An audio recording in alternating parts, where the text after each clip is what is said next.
And John, you started doing solo shows in the early 90s. What was that like to break out of television and film and start doing theater? Well, I started really small. I started with like one character, and then I would do it in all these. We had a lot of performance art spaces in New York back in the day when it was affordable. And I would just do one character, then that would be a hit, and then I'd work on another one, and pretty soon I had like 10 of them. And so I was used to it, being alone on stage by that point when I had my Mambo Mouth was the first one. But it was wild. I mean, Sam Shepard came to see me, Arthur Miller. I mean, I was beside myself that these great playwrights were in my house watching me. Right. Now, what made you decide to venture into historical territory with this show? Yeah, well, this show is a departure for me. I do a lot more biographical and socially relevant stuff.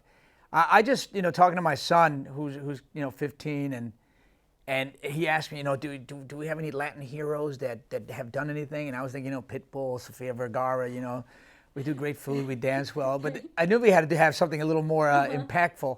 And I started doing research, and it was crazy, the information that I found out. The floodgates opened up, and it's like we were there in the American Revolution. We were there, War of 1812. We were in every war. Civil War, 10,000 Latin people fought.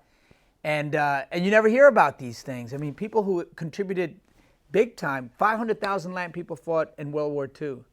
That's a massive number of people and heroes, and you never, ever hear about that anywhere. So would you say that this show is, in a sense, filling in holes in history, perhaps giving contributions to people who made contributions that were not credited to them? I hope it's a wake-up call. I hope it makes a difference, and I hope a lot of people go out there and go, start Googling and doing research and realize that these people need to be included in textbooks, movies, Hollywood's Oscars so white situation. It doesn't need to be. There's so much material of great Americans that are Latin that need to be done. So this enriched your own sense of historical knowledge. Oh yeah. You can't get me to shut up now when I go to some political meeting or something.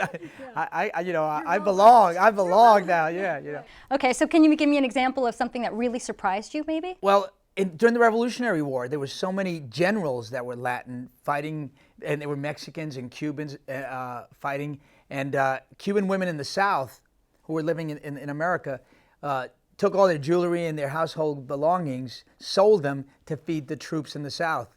And then you had generals fighting up down the Mississippi, keeping the British from eating. And I mean, you never hear about these great heroes. It's crazy. And what about the timing of the show?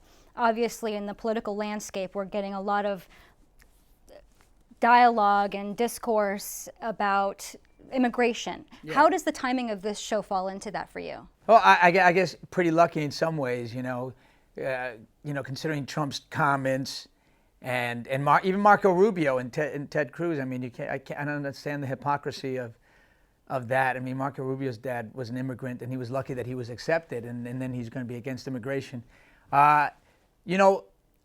Knowing that you have these heroes and putting them in their proper place in history would make a big difference. I mean, if all kids and all Americans were learning about all these heroes that contributed in World War I, Vietnam War, and you realize how many Latin people have sacrificed their lives to keep democracy and keep this country free, you would feel different when Trump says something and calls people names like that. I mean, I think you would be much more outraged, and not just Latin people. Okay, obviously, history and what we're talking about now is quite serious, but your show is a comedy. Yeah, it's a hilarious right. movie. But do you find oftentimes that through comedy you can educate? Oh, definitely. It's much easier to smuggle information with humor than it is to be straight, pedantic. I'm going to educate you. Nobody wants to hear that. Right. Yeah, so I mean, I'm hoping definitely eventually to go to high schools and take this show. So it's got to be mad funny, because teenagers won't put up with that nonsense. Great. John Leguizamo, author, actor, playwright, and now, would you say educator? Educator, Hillary supporter, you name it. Thank you, John. Pleasure. Really appreciate it.